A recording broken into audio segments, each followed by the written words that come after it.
to our main event, and that is SSSS.DYNAZENON. And it is the second series in the SSS Gridman continuity. Yeah. And the third Gridman series, if you count the original Gridman, which I just started watching actually last week. I tried to attempt watching it a few years back, and I only got like one episode in. I'm committed to it this time. I'm watching that along with Ultraman Ace. But this was a really awesome series. If you saw SSS Gridman way back in 2018, yeah, it was a bit of a gap. It was a long time. Studio Trigger's been busy. Yes, they do a lot of anime, so they just ran out of time. But it sounds like we're gonna get the next movie decently quickly. I don't know. There really hasn't been much. They announced it and they haven't said much about it, but this was great. I mean, this was another one that I had on the back burner for a while, but I had it with subtitles. I got like 2 episodes in, and I just was so busy with other shows. I was like, I'll just wait till it's dubbed, and I'll watch through and binge it that way. And I'm glad I waited. I really loved it. The dub was great. The monster designs. I mean, if you look above us, I mean, they're awesome. I mean, all the monsters are like super over the top. They really are.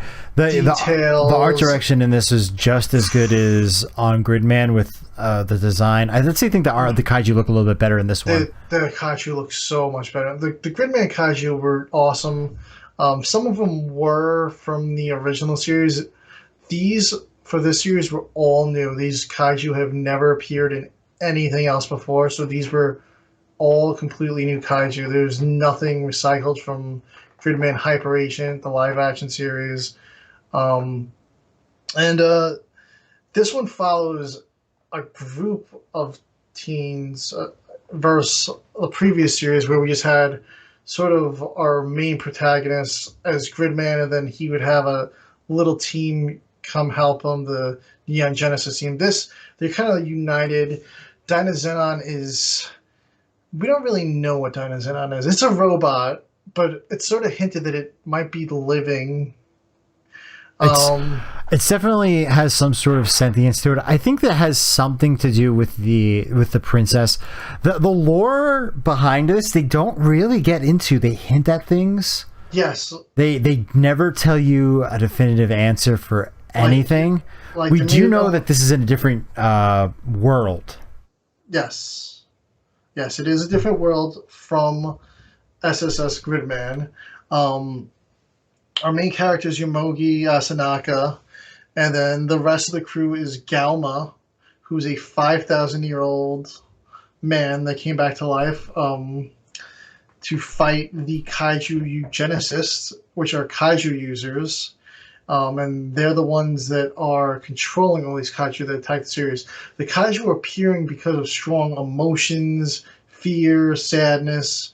That's why they're appearing. The kaiju eugenicists are not the ones bringing the kaiju, but they are controlling them once they appear in Japan. And then we also have Yumi, who is the female lead. And then we also have Koyomi and Chis, I believe is her name. Yeah. They're cousins. Koyomi's sort of like I don't know how to describe him. He's an older man. He's the older of the crew, besides Galma, who's obviously 5,000 years old. He doesn't look 5,000 years old. None of the kaiju eugenicists are also 5,000 plus years old. Yeah. But they've all been regenerated. Yeah, they all died. And somehow they came back to life. Killed them all. Yes. And then he died as well. But they don't know how they came back to life at all. They think it has to do with these strong emotions that brought them back. Yes, and the kaiju. Yeah. And Galma used to be a kaiju user, has stopped using kaiju, and was given by the princess this little dragon statue that has now turned into Dynazenon, which are basically like little action figures that turn into the giant robots that they are. Yeah. So Yomogi, he controls, I would call the main part, which is the dragon. Galma controls a boat, which is the legs of Dynazenon. Yumi controls the plane, which is the wings. And Koyomi controls a car, which turns into the arms. Yeah. Um, And depending on the form, also the tail. Because there are two forms for Dynazenon. There's a bunch of forms. Like, you combine the car with dragon. Yes. The dragon with just the car. There's all different forms you see of Dynazenon. And then Chiss is just the younger cousin of Koyomi, who later you find at the end of, I believe, the second episode, she finds it looks like a little pearl on the floor, which eventually grows into a dragon called Goldburn. Yeah. And Goldburn fuses with Dynazenon. And besides that, we also have Grid Knight appears from the Gridman series. And we later learn towards the back end of the show that he's been traveling between universes to fight kaiju. And he's much older now. At the end of Gridman, he was just a kid. Yeah. And he also has the second with him. Yes. Who was, if you guys saw Gridman, was the little girl who was a kaiju and got big. She never really had a monster form, but she just got big. Yes. So she's an adult now. He's an adult now, kind of. I would say teens, I guess. I would say maybe early 20s. Yeah, early 20s maybe. Because at least second. I mean, she seems full grown adult. Like she's responsible. She's part of the Gridman Alliance. Like all that stuff. Yeah. Auntie still has. Second still has the chip on his. No. Knight. No, he's Knight now. He's Knight now. He's not Auntie anymore. Auntie anymore. He's now Knight. That is his name. His name's Knight. Yes. We don't see anybody else from the Gridman series appear, just those two. They clearly have an agenda. They're stopping the kaiju. And they appear like midway through the series. And when that happened, I was not expecting that at all. No, I thought it was maybe at the end. That episode, I was like, what just happened? And even when they showed him early on before he turned into Gridman, I was like, who are these two people on a boat, and why are they coming out of a tunnel? I knew instantly who they were. Yeah. I was like, oh my god. Yeah, I didn't realize it was him. I was like, oh, these another kaiju users? Yeah. But throughout the whole series is like, Yumi is the love interest for Yomogi.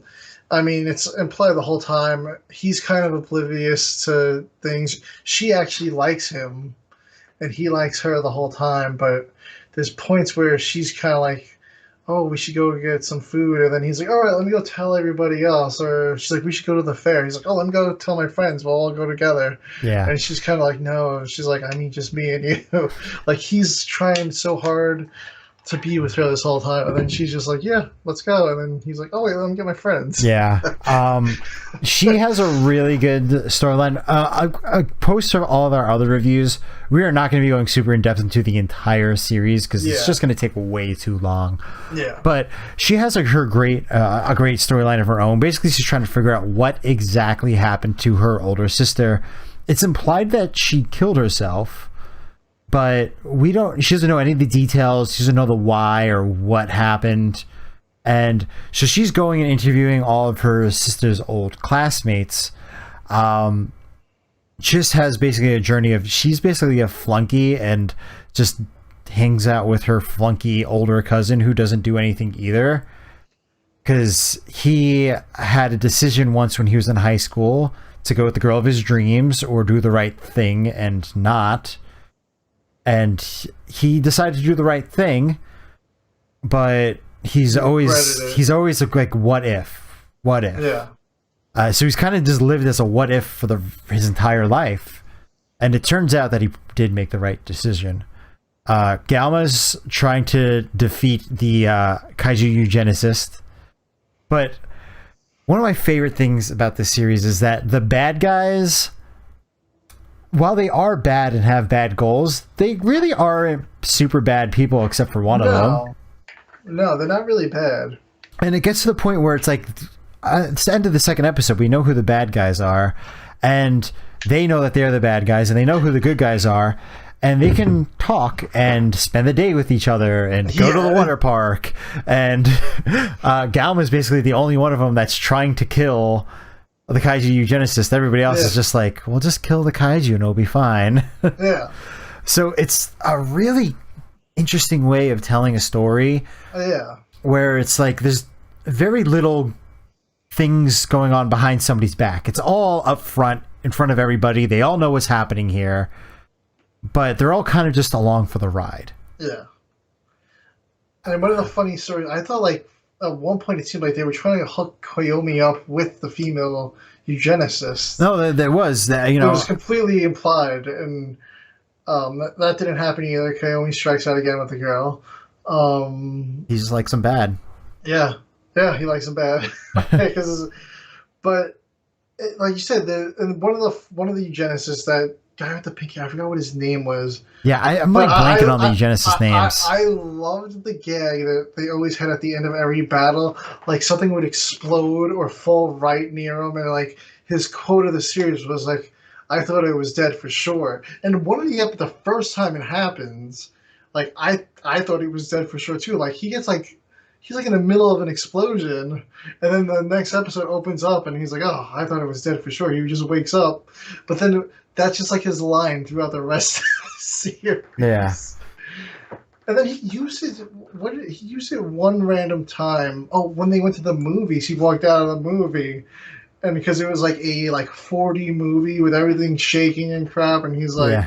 He goes, "Wow, that movie was great. I thought I was dead for sure." Like that's like his running line of the series. But he's like the psycho of all of them. I would say, like he's like, "I'm gonna go kill some people. I just want to go kill some people." Yeah, I mean, everybody else is just like, "We're gonna wait for the kaiju to come. We'll control the kaiju, and then we'll destroy the world." Yeah, and he's just like, "I'm gonna destroy it myself." Yeah, he's like, "I'm just gonna go. He's gonna go get a gun and start shooting some things." Yeah. Yeah, I mean that's basically the whole series. It's about relationships. It's about while people might have bad goals, they might not necessarily be bad people.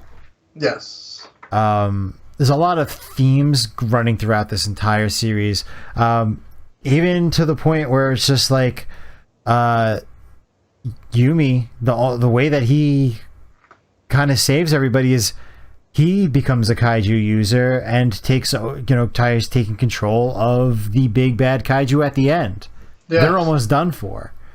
Yeah. So, it's a lot of, is being a kaiju user really a bad thing? Or is it just the people who are doing it, are they getting corrupted, or are they corrupted to begin with?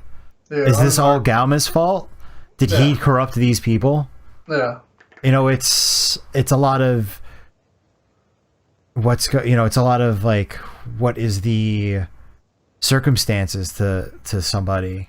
Yeah. And one of the questions was, are the kaiju bad? Why do you have to kill the kaiju, or do you just want to kill the kaiju? Yeah, that's another point of this is, at the beginning they kind of want to kill Goldburn, and Goldburn's like the best.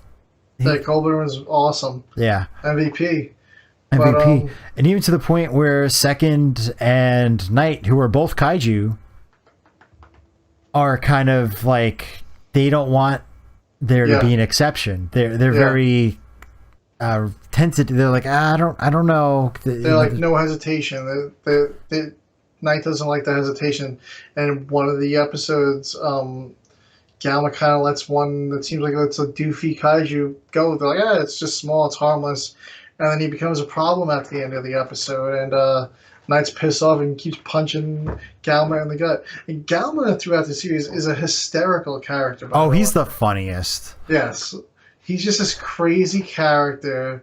He's eating live crabs. He works as a construction worker during the day, holding up signs to guide traffic. Yes. He's not necessarily a construction worker. He's a sign holder. Yeah, he's a sign holder. He gets kicked out of the high school because... he finds out one of the kaiju eugenicists involved at the high school, and he goes to beat up a kid at the high school. So he gets banned from the high school. He's trying to kill the kaiju eugenicist at the water park. and he's getting yelled at to not run. Yeah. And once he goes to grab the guy, but he accidentally falls in the pool instead, and Yeah. you have all those different gags. He's like staying at Yumi's house sometimes. It's a really, he's a comic relief character, but then also he's a really sad character in the fact that he is at a time the woman that he loves isn't around anymore. Yeah, and all the characters in the series have something dark and heavy weighing on throughout, but they still manage to put some comic relief in throughout the series. They do. Yeah. There was an Evangelion reference in one of the episodes where Yumi's at her friend's house, and you could see Adam on the TV with. I couldn't tell if it was an angel. So it's very hard to make out, but it's there in the background, and I'm like, oh, there's an Evangelion reference. They had a bunch in. Well, they have blatant ones in SSS.GRIDMAN, but that series always gets referenced. I feel like now in kaiju anime and mecha anime. It's a great series. The way it ends, clearly, there's going to be a follow-up now because it ends with all the kaiju getting eliminated, and then Knight and the Second return to their universe, and they take Dynazenon with them because it's no longer needed, and it's kind of sort of dead. It's gray. Yes. And but it kind of after the credits run, the credits are like a whole animated sequence actually for the final episode, and then it kind of ends in what looks like the Gridman world from they call it the computer world in the live action series, but it looks like that world, and we see Dynazenon with its dragon farm is fully alive and kicking now in that world. With Goldburn as well. With Goldburn as well. I don't know if I'm going to say something that might be a spoiler here, but so cover your ears if you don't want to hear. So in the final episode, it's implied Galma is dying. Oh, yeah, no, yeah. I think his spirit is what went into Dynazenon to bring it back to life going into that world. So I think he's inside Dynazenon now permanently, is how I interpreted it. It could be. There's a lot of higher stuff in these in the Gridman series, and there's so much that I missed from that initial SSSS series. Yes, I was almost want to rewatch Gridman actually after watching this, but I'm gonna do the live action and then I'm gonna go into the anime after I finish the live action Gridman. Yeah, I mean, because there's just so much going on in that series. It's even to just really get is. into it. It's just there's so much subplots and emotional plots. Yeah, and I'm not even remembering the character names properly from that series because I think the last time I watched it was like 3 years ago. But I don't remember anybody's name from Gridman. The main villain besides Auntie and the Second. Yeah, but now they're called Knight and still the Second. Yeah, but like the main villain from that, not Keebler, but the girl who's creating the kaiju in SSS Akane. Akane, who's actually Akane's world. She was the girl that wakes up at the end of the series in the post credits. Yeah, but she looks like the female lead character, the good character, the one with the thighs that everyone was going nuts for. Yes, she looks like her. I forgot her name.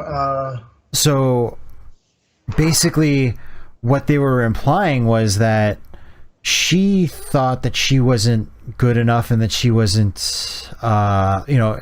she wasn't good. She thought she was a terrible person and didn't deserve to be what she looked like, and she made what she looked like this perfect human being that was like always like a guiding force for people and like people would go to for help and everything else. And like, but you can just see how like Keebler just completely distorted her mind and made her this evil thing instead. So both of those characters are actually the same person. Yeah. But it's just two different sides of a coin. Oh yeah. These series go deep. It's a lot more than just monsters and robots fighting each other, but yeah. The The monster designs and everything for the series were beyond awesome. I mean, they were great, and the action sequences are fun to watch. So, I mean, if you're not into the subplots, whatever, but it's super well written, and there's a lot of weaving going on with all these stories. Everything's just put together so well. I really want to see what this movie's gonna be. I mean, yeah, I'm hoping it's a decent length too. I'm hoping it's like 2.5 hours or something. I really want it to be like all out. And I'm assuming it's the conclusion of this whole SS arc. So I don't know if we're gonna get any more after that. That's what I would think. The only exception I can think of is do you do a live action Gridman series continuation? Yeah, because the way SSS Gridman ended, I was like, oh my god, are they going to do a live action? Because you're like, oh, she's a real girl. It's the only thing I can think of. Yeah. Is just do a continuation, which it's up to Super Raya whether or not they want to do that. Yeah. They put out a lot of Ultraman content, but I know that they are short staffed. Apparently, they're very short staffed for their live action production. Because they do that Cross Destiny stuff on YouTube, which I think they're on break from right now. I haven't seen them posting anything, but right now they're doing Decker live action, which is great. This week they posted a clip show instead of a new episode, and apparently it was a clip show that was a lot of stuff from Trigger. Oh yes, and kind of what people have been saying was that episode was kind of actually poking fun at Subaraya itself, saying like, "Hey, you made us make this really not so wonderful season of Ultraman because we were so short-staffed," and kind of they were poking fun of at it in that clip show. It was just like I was seeing that on there. I haven't seen any of the new. I haven't watched Trigger Ultraman series or Trigger. I'm still going in order. I'm up to Ace, but I've been strongly debating watching Decker. It's worth it. They've put out 4 episodes so far, and I've watched 3 of them. I haven't watched episode 4 yet. It's really good. Like, no, I've heard nothing but good things, and everybody's like, you should be watching this. If you complain that you don't have enough Ultraman, you should be watching this. Yeah, it's definitely a redemption arc as far as from Trigger. Yeah. But we're talking about Gridman here. Anyway, but yeah, hopefully we'll get live action. We don't know what's happening at the end of the movie. They could just conclude the whole series tied into the live action and call it a day. Yeah. We don't know what they're going to do. Yeah, I don't know if they're going to be bringing back the characters from Dynazenon, or are they bringing back the characters from Gridman. Obviously, we're going to be seeing Night again. Yeah. But I don't know what it's going to be, so we shall see. Yeah. It's clearly a multiverse thing that they have going on, so it's pretty cool. Yeah, Super Raya loves their multiverses. Yeah, so we'll see what we get. It's a great series, and don't forget, we're giving it away. We have a full digital version. Still got a couple days. We have it pinned on our Twitter. You can retweet us. You got to like it, retweet us, and follow us, and you enter your name for a chance to win the series digitally if you haven't watched it yet. It's a good watch, and I guarantee you're going to enjoy it. Yeah. So, give us a retweet. If we talked about anything, links for it will be down below, so give that a check. And don't forget to like and subscribe our channel.